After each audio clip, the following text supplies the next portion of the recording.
Hold on tight for the next hour. You're entering into a place, a zone called the alternative to the alternative media. It's a place, a special place where even truth seekers fear to tread. All right, people, let's move like we've got a purpose. Affirmative. Okay, we're back on the Investigative Journal on this Monday, August 21, 2017 day on our calendar. And I want to talk a little bit about the eclipse and then the invasion of Canada by migrants. And you're going to find that quite interesting. But let's go back a ways to 9/11/2001. Now, we all remember what happened on that day. And do most of you remember what George Bush, the president at the time, was doing? He was reading I Pet Goat to a classroom full of young children. And many saw cryptic messages in that I Pet Goat. There was a video put out. And guess what? Now there's an I Pet Goat 2 out. And I got sent to me this headline: look out, the eclipse is in Pet Goat 2. I'm going to show you how to go to that. It's a weird video, but one of my listeners has deciphered it, and I'm going to turn to him for what he thinks could be another cryptic message regarding the eclipse and the destruction of America. Very interesting. But are the great eclipse, he says, of 2017 and the East Coast tsunami in I Pet Goat 2 have anything to do with each other? And he says he thinks so. And the implications could be staggering. First off, many people, he says, including a number of people that have contacted me, thinks there's a cryptic message about the next 9/11, the number 2. The second 9/11, and the establishment of the New World Order and the coming Antichrist. I assume you're aware of President Bush was reading I Pet Goat to a group of school kids when the first 9/11 took place. And if you go back, you can find all those cryptic messages. Now, in the Eclipse Part 2 post, there was information from this man named Ali, was included about one I Pet Goat 2, and that it may be pointing to 9/11/2017 as the date of the next 9/11. Now, that got me thinking, folks, as well as the listener who sent me this, that he decided to watch the video again to see if there were any references to the eclipse.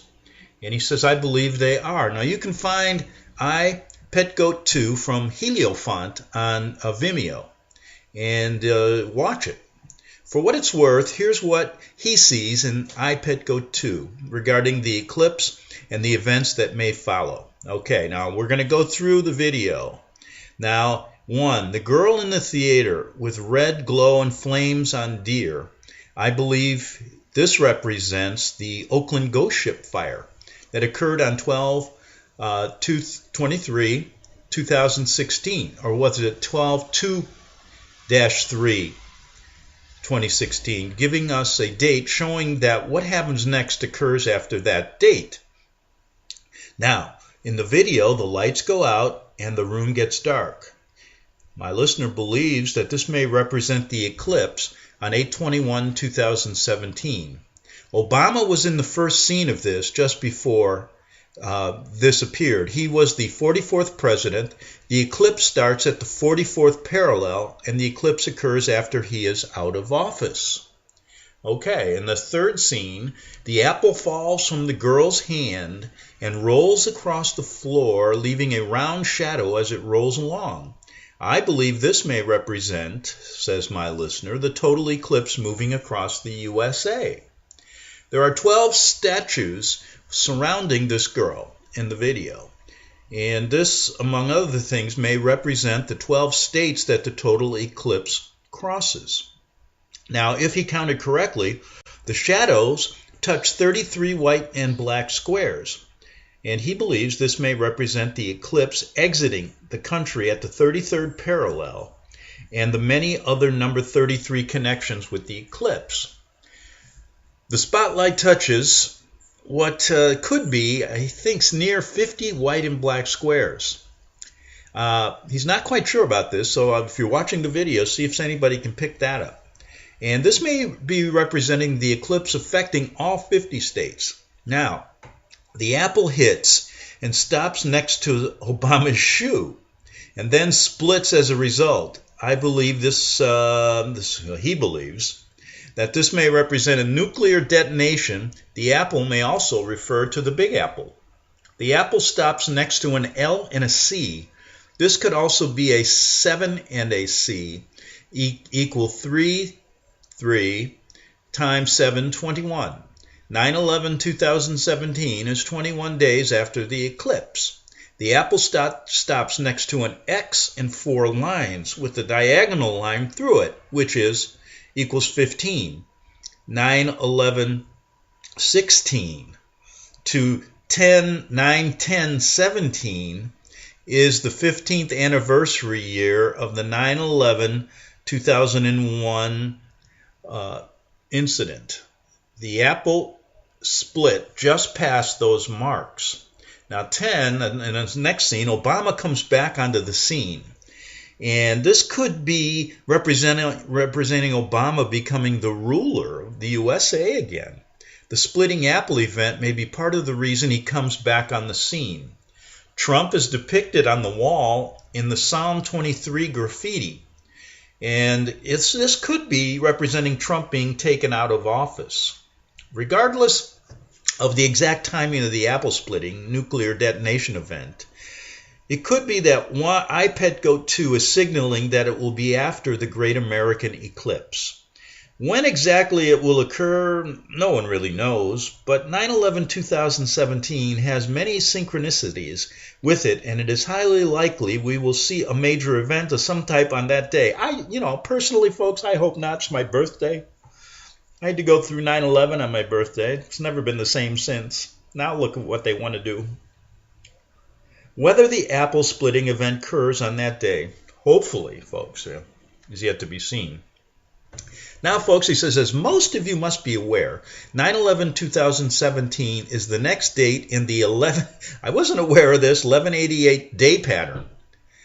One of the past 1188 pattern days was the 3/11/11 Japan tsunami and Fukushima disaster. If the pattern holds, we may see another natural disaster event on 9/11/2017.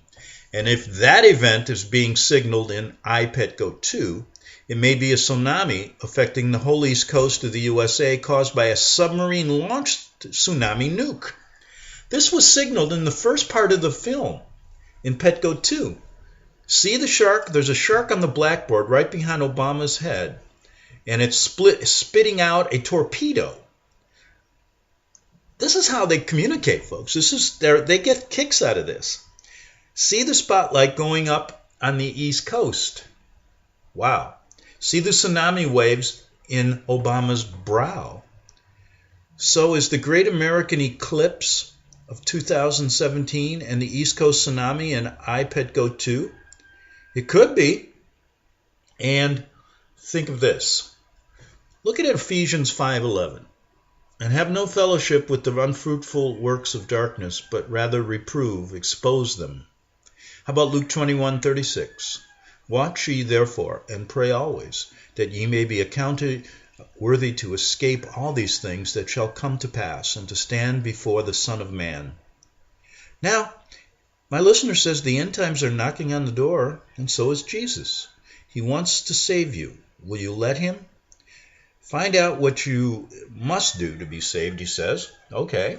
And that was a very interesting little scenario. And maybe I'll put iPet Goat, the video, up on my website when I post this show. And it'll be on YouTube. So you can get the video anyway. Watch it. It's kind of scary. It's weird. And it's interesting that it came out before 9/11 last time. And now it's coming out again. And these cryptic ways they communicate, folks, I take them fairly seriously, because this is how they communicate. They do it in many different signs, symbols, and even in the Bible, if you interpret the Cain and Abel story, it could mean that they have to tell us in certain ways so that they get protection. And we've gone over that before.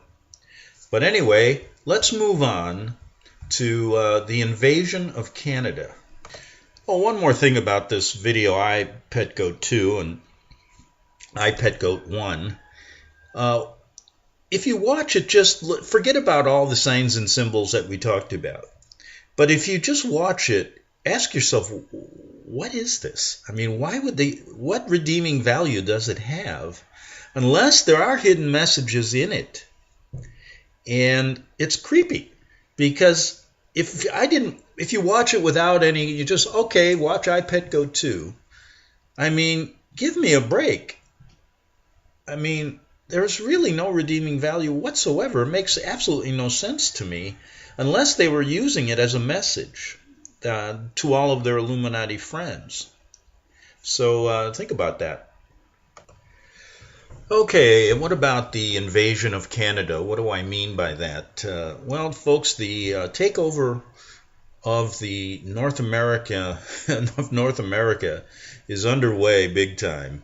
And this little article sent to me by a listener is quite revealing. I hadn't thought of it in these terms, but Canada, our good neighbor, is really being invaded by migrants at a rate that we've never seen before. And many of them are leaving the United States.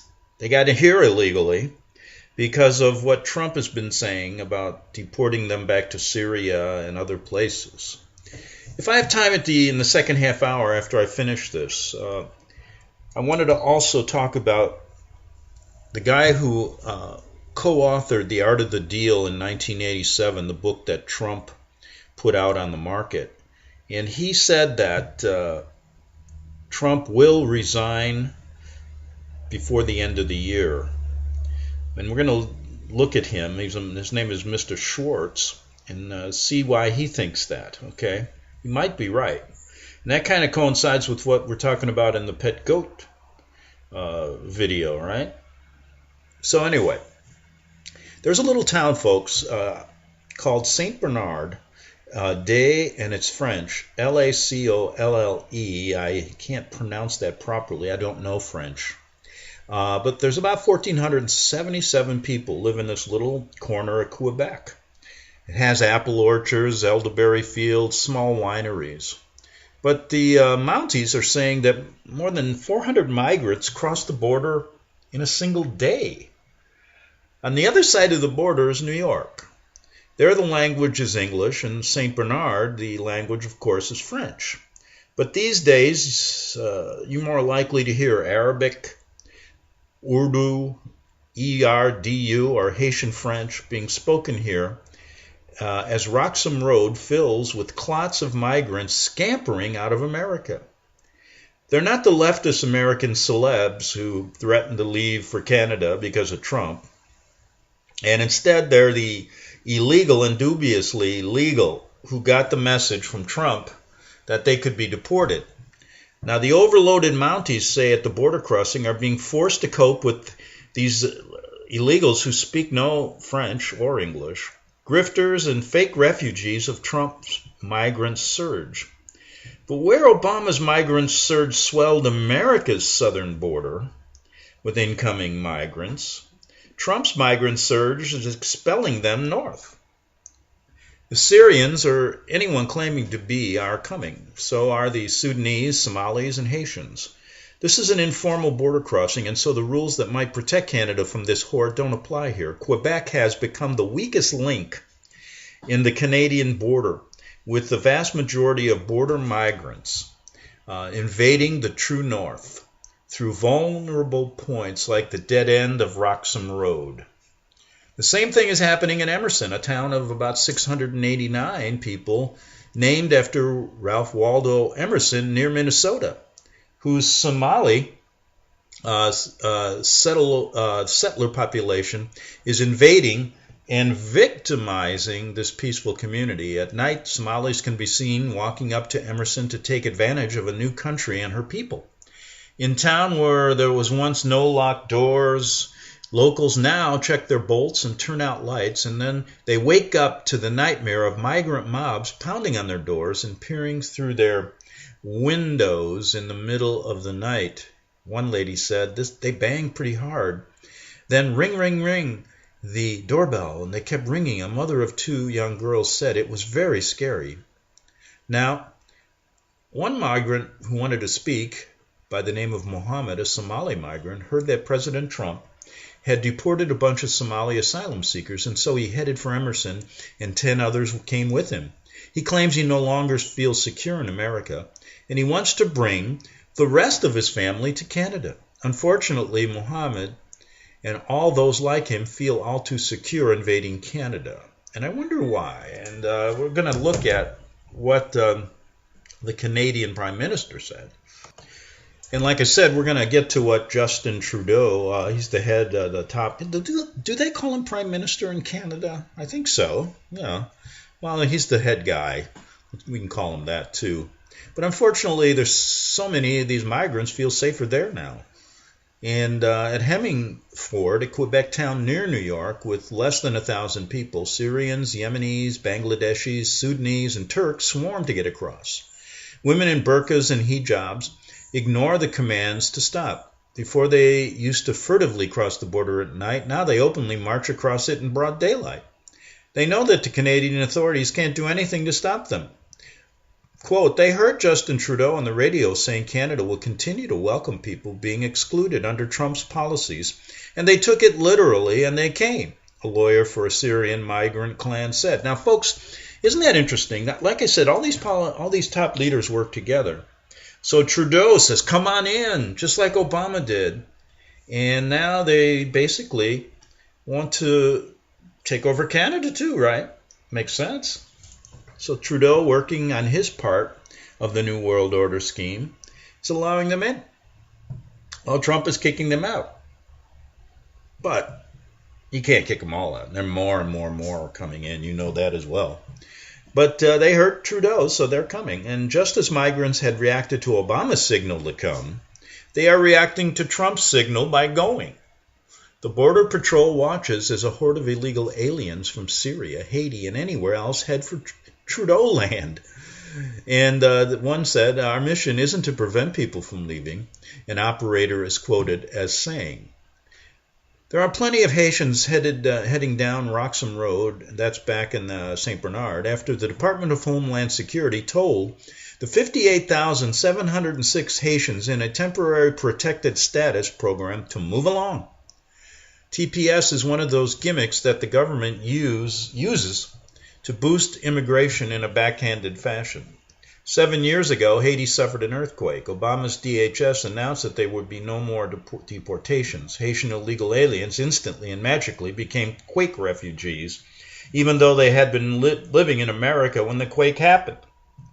Trump's DHS warned that the free ride was over.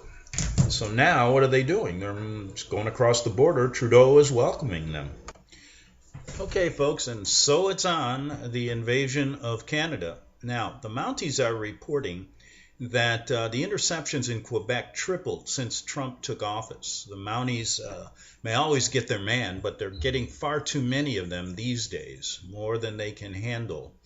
And one immigration and customs agent said, our agents are in a state of crisis right now. But they're the victims of a broken Trudeau regime that puts migrants first and Canadians last, similar to what Obama did, right? And the Mounties have been turned into delivery service for bringing illegals and their luggage to Canada. 100 soldiers have been dispatched, not to stop the illegals, but to put up housing for them. Our role is limited to putting up tents and rigid floor and installing heating and lighting, Major Yves Desbian said. When that's done, some members of the Canadian Army will stay on as a maintenance crew for the invaders. So much for the Army's proud motto, we stand on guard for thee. So they're doing the same thing that Obama did now in Canada. Total takeover. Total. What else could it be, folks? Who stands on guard for St. Bernard, the people in Canada? In fact, who stands on guard for the Americans? Does anybody ever think of that? No. These people are all doing their New World Order jobs to bring down North America. Now, in days gone, armies kept invaders out of countries instead of accommodating them.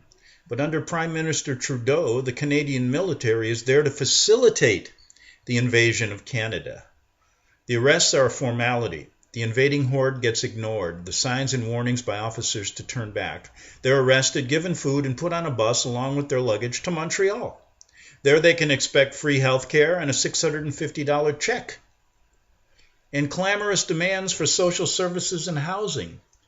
The Olympic Stadium opened in more than in hopeful times for the 76 Summer Olympics. These days, the Big O, the stadium that nearly broke Montreal, houses an even bigger and more expensive disaster. The $1 billion Olympic debt was paid off a decade ago after a long 30 years. Now the donut-shaped arena swarms with freeloading migrants sleeping, eating, and hosing off in the team locker showers.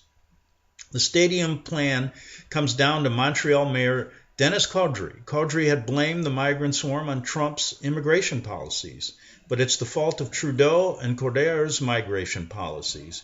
If your neighbor locks his door and you don't, it is his fault if squatters break into your house. The city of Montreal welcomes refugees, Codere had tweeted. You can count on our full collaboration. Collaboration was all too appropriate a word. Sounds just like what Obama was doing. Now, Trump has a hardline policy, so now they not only are going to invade America, they're going to get Canada. And what is their concern about, except that the Canadian crisis keeps getting worse? In July, 50 people were arriving a day. Now it's between 250 and 300. At St. Bernard, there was a 1,000 increase in under 2 months.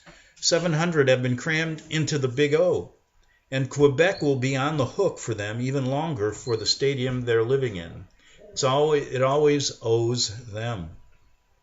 There's no work for people in Quebec. A native resident complained. There's absolutely no work there. Okay, there's no work for the people in Quebec, but they're bringing in these migrants and paying them. Meanwhile, Syrian migrants, there are no good jobs, this woman says, and we don't have money for the old people here. But meanwhile, Syrian migrants have become a burden on the Montreal schools, which have been forced to hire specialized teachers. Same thing happened here. While back in St. Bernard, lunch had to be provided for 900 migrants. In Emerson, government officials wanted to house migrants in the town's ice skating rink. Trudeau's government had dismissed the idea that there might be a problem, and for good reason. When Trudeau took over, he named the president of Canadian Somali Congress as a minister of immigration, Ahmed Hussein. The new minister of immigration had come to Canada as a Somali refugee. Hussein had constantly insisted that there was no crisis while ignoring reports warning there was. The door to Canada was pried open from the inside, and only Canadians can take it out of Trudeau and Hussein's hands and close it again. Under the conservative Harper government, Canada had sane immigration policies, while America was suffering under the scourge of Obama's illegal border surge. Now the governments have changed, and the surge has shifted with them. Seems all too orchestrated to me, doesn't it, folks? All too orchestrated. Canada's crisis reminds us that illegal immigration is not an inescapable problem. It's a product of government policies. Yes, it's a product of the New World Order policies to destroy North America bit by bit from the inside. And these politicians work for them. They work for the Vatican. They work for all these groups that want to create globalism. Back in 3 minutes on the Investigative Journal.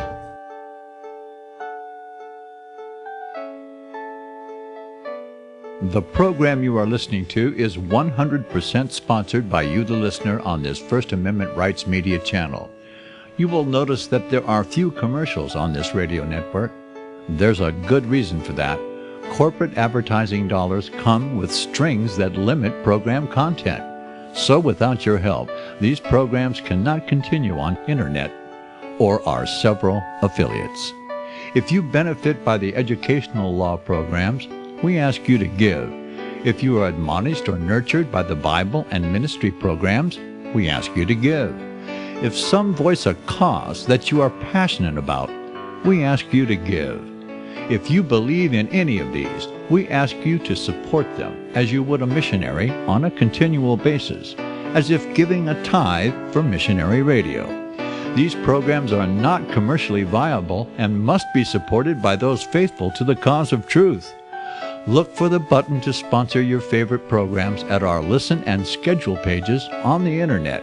Then, when you subscribe, we will send you the last quarterly MP3 CD of that program immediately, and continue to do so with each new quarter. We will also give you unlimited archive access to all of our programs. We're asking you to give much less than a tithe, so that you may also send support directly to a particular program host, cause, and anywhere else the Spirit may lead you.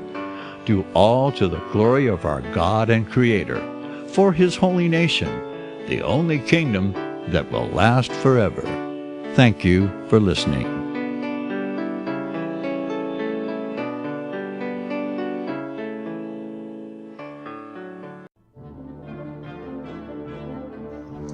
Visit crosstheborder.org, CROSS, crosstheborder.org, to get your print, EPUB, or PDF version of Nicholas Arthur's new book titled When the Third Temple is Built. That's crosstheborder.org. When it comes to prophecy today, much of the evangelical Christian world has their eyes on Israel, waiting and watching to see when the third temple will begin to be built. The plans are drawn, the Jewish people are eager. Most evangelical Christians today believe that the rapture will happen before the third temple is built. Hi, I'm Michael Eugene.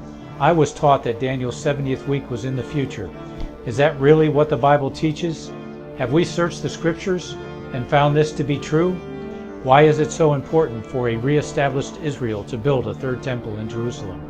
Is it necessary to build a temple on the same location already occupied by the Dome of the Rock? Is it necessary for sacrifices to take place in the temple on Temple Mount? Is there really a rapture followed by 7 years of tribulation? What is the New Testament temple? Can we identify history and prophecy? Who is the first beast in Revelation chapter 13? Who are the 7 kings in Revelation 17? I have asked all these questions, and I have found Nicholas Arthur's new book, When the Third Temple is Built, answers all these questions and more using Scripture to interpret Scripture. The Bible says that no prophecy of Scripture is of any private interpretation. Nicholas shows us in his new book, When the Third Temple is Built, how the Bible interprets prophecy and not man's private interpretation. Visit crosstheborder.org, CROSS, crosstheborder.org, to get your print, EPUB, or PDF version of Nicholas Arthur's new book titled When the Third Temple is Built. That's crosstheborder.org. The following program is labeled dangerous and off limits by the supreme Jesuit command. But stand tall, people. Listen up, and you may just learn something. Oh, dear Lord Jesus, this ain't happening, man. This can't be happening, man. This isn't happening. Okay, we're back for the second half hour of the Investigative Journal on this August 21st, 2017 day on our calendar. And I want to start off with what Tony Schwartz said about Donald Trump. Now, Tony co-authored the book The Art of the Deal with Trump in 87, and now says that the president will likely resign before the end of the year. Now, let me give you my take on what's really going on. Now, if you buy into the right-left paradigm, I mean, if you buy into the fact that these guys actually mean what they say and you support Trump or you support the alt-left, you're sorely mistaken. Because these people, like Trump, have been placed here as a puppet for a reason. And I believe the reason is to in a sense, show off the last gasp of America, what it used to be, And everyone who supports America First, usually these are white middle class, black middle class, and basically what they're doing is showing you they're not wanted here anymore. That's why there's so much clamor from the left. I mean, you're seeing things happen that they're taking down every Confederate statue. I mean, this is ridiculous. And people buy into this as if it's real. Oh, it's going on. But they have a hidden agenda. And the hidden agenda is this: the Hegelian dialectic at work. The right and the left actually are working together, even though they appear to be fighting tooth and nail on the outside. And by doing this, they can get their way. And in the end, I believe either there'll be a huge war, or Trump will be ousted, which means the American middle class is gone, and there'll be some type of globalist takeover. And this is what it's all about, at least from my perspective. That's why it's kind of like the last sigh of America before it dies, the last breath. And you can see how we're represented by this sociopath in a sense, the way he talks sometimes. And what he's doing is destroying the last vestiges. By saying he supports America First, he's actually there to destroy it.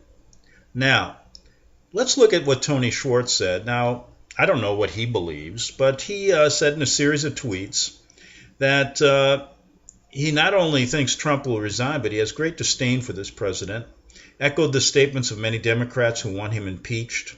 I don't think he's done anything, really.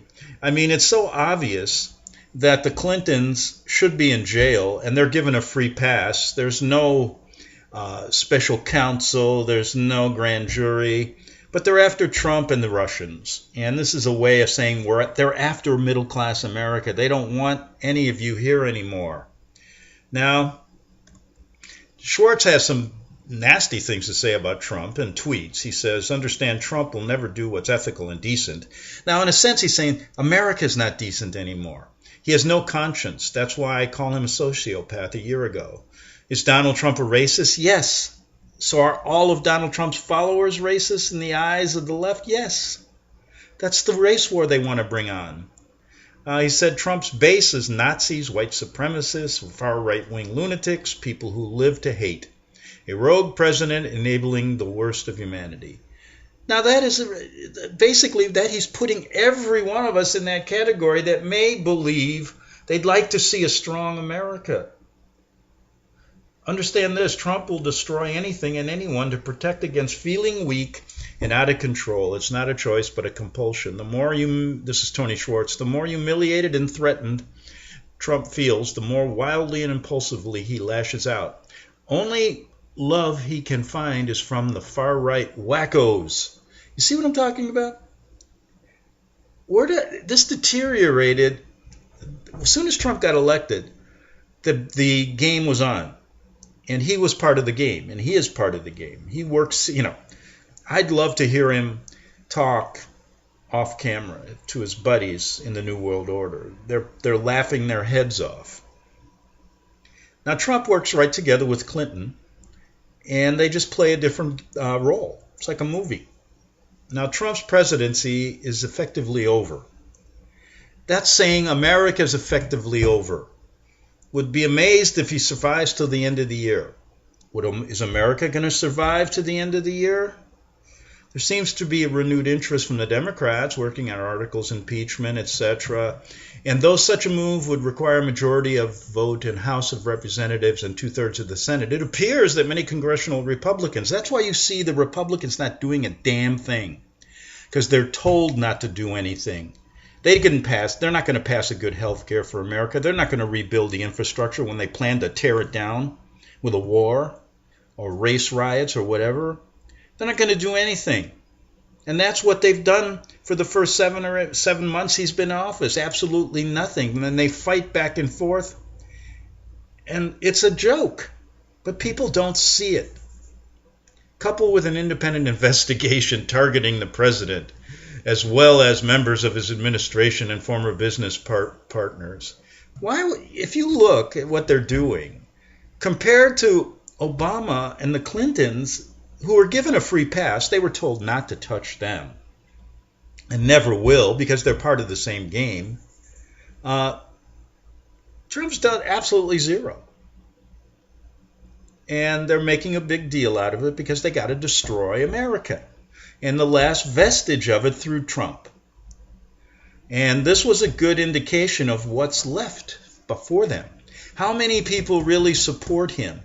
And if the numbers dwindle, then it's easier for them to bring in this kind of communistic Obama-type rule where the foreign policy supported more of Iran and all of our enemies than it did America, just like his immigration policy and what's going on in Canada. Now they said there's a war to take out his lieutenants and all the peace. Sure there is. Then Brandon Smith of the alt market has warned Donald Trump may be the first used as a scapegoat by the elite in order to usher in the next phase of a crisis and reorganization of a global order. He says he's been warning since long before the election that Trump's presidency would be the perfect vehicle for central banks and international financiers to divert blame for the economic crisis that would inevitably explode once the Fed moved firmly into interest rate hikes. Every indication since his initial prediction shows that this is the case. The media was building the foundation of the narrative from the moment Trump won the election. Bloomberg was quick to publish his rather hilariously skewed propaganda on the matter, asserting that Trump was lucky to inherit an economy in ascendance and recovery because of the fiscal ingenuity of Barack Obama. This, of course, is nonsense. Obama and the Fed have created a zombie economy, rotting from the inside out, nothing more. But as Bloomberg noted rightly, any downturn within the system will indeed be blamed on Trump and blaming on the American middle class who put him there, right? There is no middle class anymore, folks. It'll be gone soon. Fortune magazine, adding to the narrative, outlined a view that the initial stock rally surrounding Trump's election win was merely setting the stage for a surprise market crash. Now, to go on further, the mainstream media says that Trump administration is a giant cement shoe designed deliberately to drag conservatives and conservative principles down in the abyss, as we are blamed by association for the financial calamity that will occur on the Trump watch.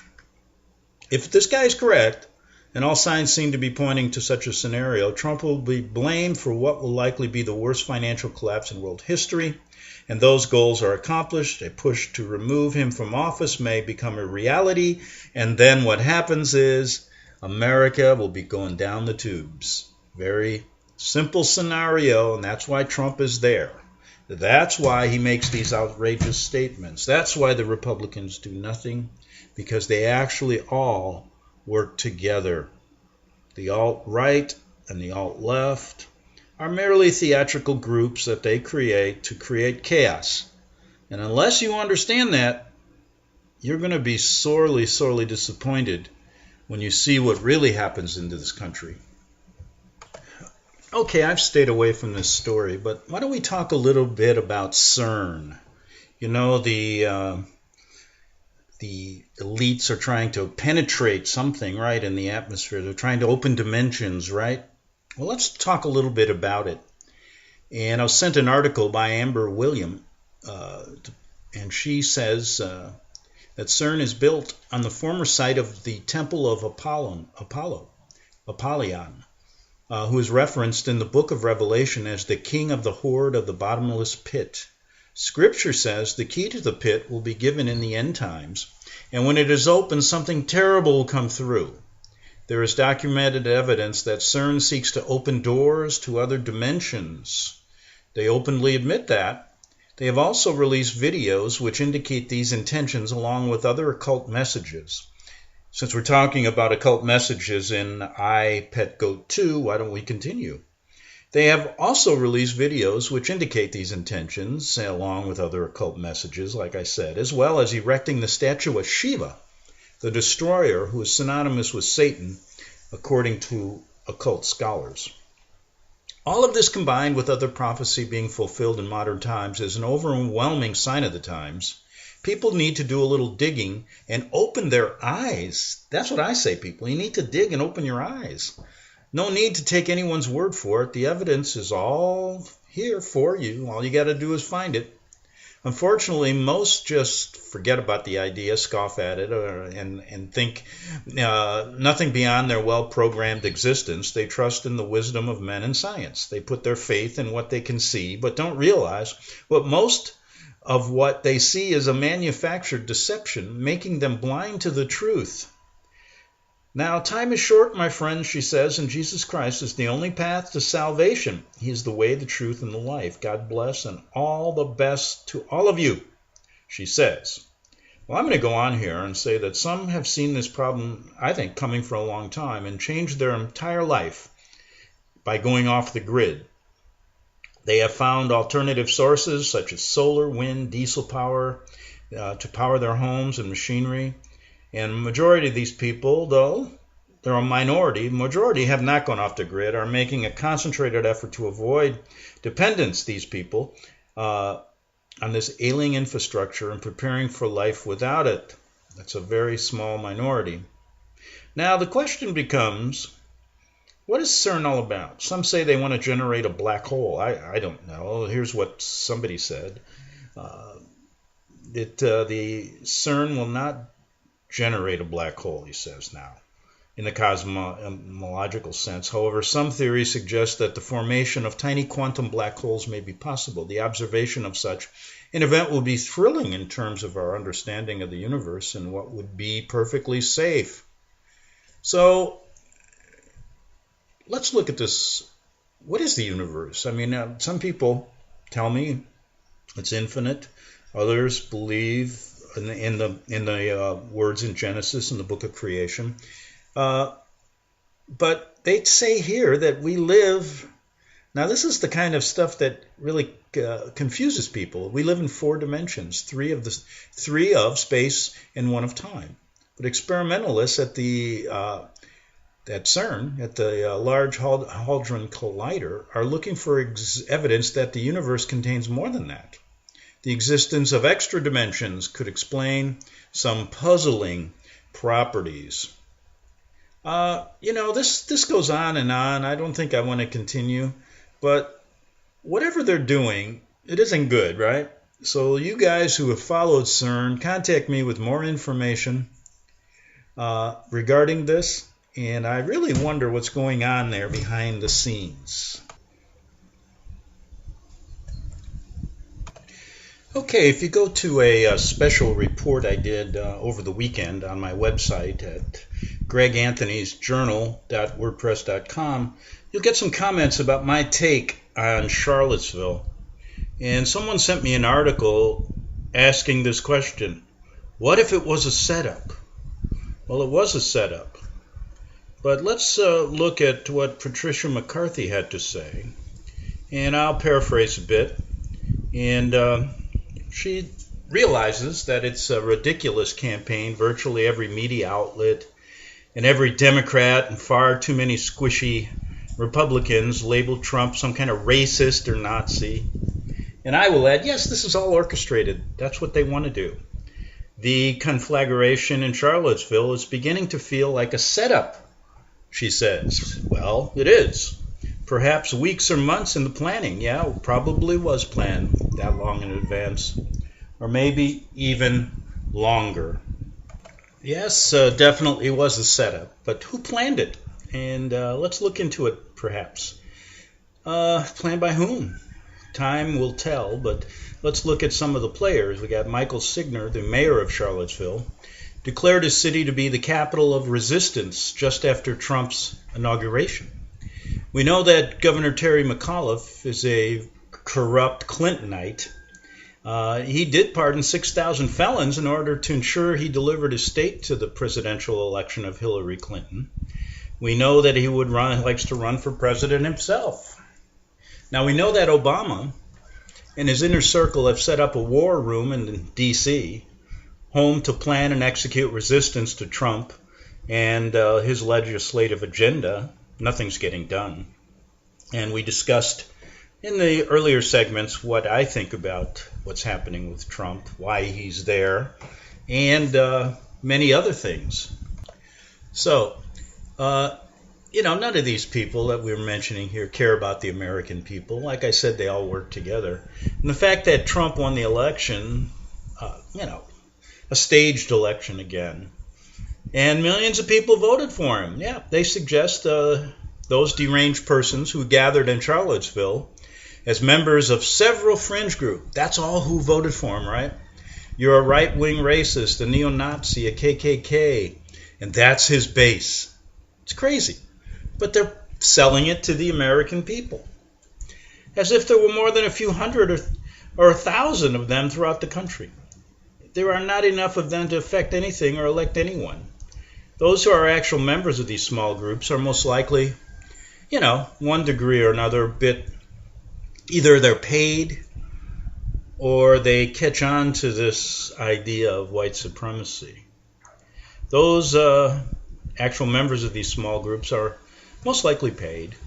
But Trump, he's disavowed them, but doesn't make any difference. Liz Cronkin, an entertainment reporter and no fan of Trump, wrote in 2016 that she had covered Trump for over a decade, and in all the time, no one ever suggested he was a racist, a homophobic, or sympathetic to white supremacists. That all began because of this orchestration of bringing down the entire middle class of America. That's what's left of it. And when it changed the face of America, it's a fake narrative, as the Russian collusion is a fake narrative. And if people buy it, the left set out to defame Trump. That was an orchestrated effort. And when he won the election, their dismay and intolerance grew even more. They mounted their crusade to destroy him, which is orchestrated. It's like a theater play. November 9th, 2016, right after he won. Now, what if Signer and McAuliffe, in conjunction with Antifa and other Soros-funded groups like Black Lives Matter, planned and orchestrated what happened in Charlottesville and meant for events to unfold roughly as they did? If they did, it was icing on their sick, immoral cake, she says. It was all part of a plan. One would hope those behind it suffer for their part in responsibility for the tragic death of a young woman, Heather Heyer. The founder of Unite the Right, Jason Kessler, was an activist with Occupy Wall Street and an Obama supporter. That's interesting. He sees himself as a professional provocateur. What if he was a ringer, a phony, who reveals and riling up some crazy people for some political purpose? How much does he get paid? We know the left is skilled in all manner of dirty tricks. That sort of thing was Robert Creamer's job for Hillary, hiring thugs to incite violence that could be blamed on Trump supporters. Folks, the Jesuit strategies they've been doing this for years, not only here but in foreign countries. They'll kill off a dictator because he's not playing ball with them and blame it on some right or left wing group when actually they did it. It was a CIA hit. Think of Ferguson, Baltimore, Berkeley. Antifa and BLM are every bit as fascist as the supremacist groups. They are more violent, and they're more of them. Why is the left so afraid to admit this fact? Because it's a game, folks. That's all. It's a play. Even Peter Bernhardt did in The Atlantic, written before last Saturday. He said the same thing. Since that day, to call to remove the statues on display that honor members of the Confederacy has become shrill and frenzied. It's crazy. Erasing American history. Well, they want to erase America. Why not erase the history? I don't even know why they bother. I mean, they've rewritten history anyway. Civil War really doesn't have anything to do. Well, there's a little bit of truth in their history books, but they don't get to the bottom of who actually instigated it, what were the plans, who was working for who, and the Vatican's role in it. Supremacist groups had a permit. They had applied months earlier. The Antifa and Black Lives Matter groups did not have a permit, so what were they doing there? The local police at some point, on whose order we do not know, turned the pro-statue groups toward Antifa Antifa and BLM groups, many of whom are armed with lethal weapons. Soda cans filled with cement, bottles filled with urine, baseball bats, and boards with screws protruding to the maximum harm, and improvised flamethrowers. These are the people who initiated the violence. How is this not a planned melee? Pit groups of demented, people, paid racist agitators, all of them on both sides are certainly that. Both sides were orchestrated and against each other, and violence is sure to come. Sure. Trump spoke out on Saturday, and his statement was perfectly fine given the known facts at the time. But the media reacted as though he had defended the supremacist groups. He did not even close. It was as though no matter what he said, they were going to attack his remarks as being insufficient. Well, that's the game they're playing, folks, and he knows it. He knows exactly what's going on. He correctly stated, though, that there was violence perpetrated by members of all the groups present. The media was apoplectic, even though they surely knew what he said was true. Reporters on the scene saw the police stand down. What they want to do is create this hatred, folks. The Democratic Party, and the Republican Party, behind the scenes work together, but you can notice the Democrats have turned more to be a leftist communist group almost. It is not progressive, it is regressive and repressive. It seeks to overturn the First Amendment, along with groups like Antifa, BLM, Black Lives Matter, and the host of anti-democratic groups, George Soros, funds to protest all around the nation. The media and the Democrats in Congress seek to overthrow an elected president in order to impose their vision of some sort of socialist utopia, of which, of course, will never exist.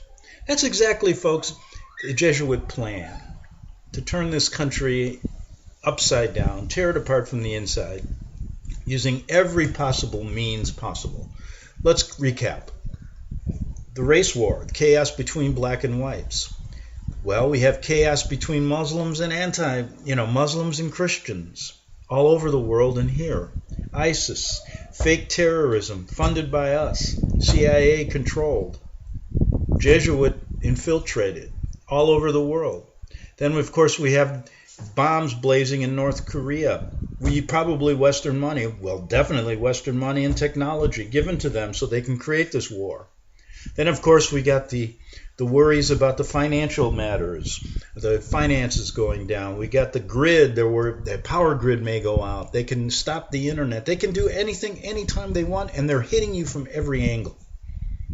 And that, once the powder keg goes off, there's no stopping what's going to happen in this country. And the rights will be gone. The country will not be the same. They're ripping apart the history now right in front of your eyes, telling you what they're doing. Well, that's all for today, folks, and we'll be back on the Investigative Journal tomorrow. Have a good evening. The book of Revelation says, the spirit of prophecy is the testimony of Jesus Christ. This is at the very heart of FirstAmendmentRadio.com. In that spirit, we have created the Prophecy Reality News app for all of your mobile devices, streaming First Amendment Radio 24 hours a day, 7 days a week. Available for your Apple, Android device, and smartphone, absolutely free. Get the Prophecy Reality News app installed today so you can listen to First Amendment Radio wherever you are. The Prophecy. Since the beginning of time, kings have sought it, nations have fought for it. It has been traded, it has been borrowed, it has been purchased, it has been stolen. There's a reason for it. To secure the blessings of liberty to ourselves and to our posterity. Invest with the security of gold and silver.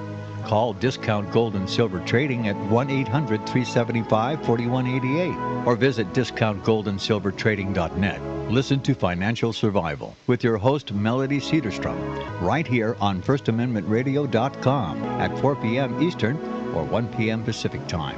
Visit discountgoldandsilvertrading.net or call Discount Gold and Silver Trading at 1-800-375-4188. Toll free 1-800-375-4188.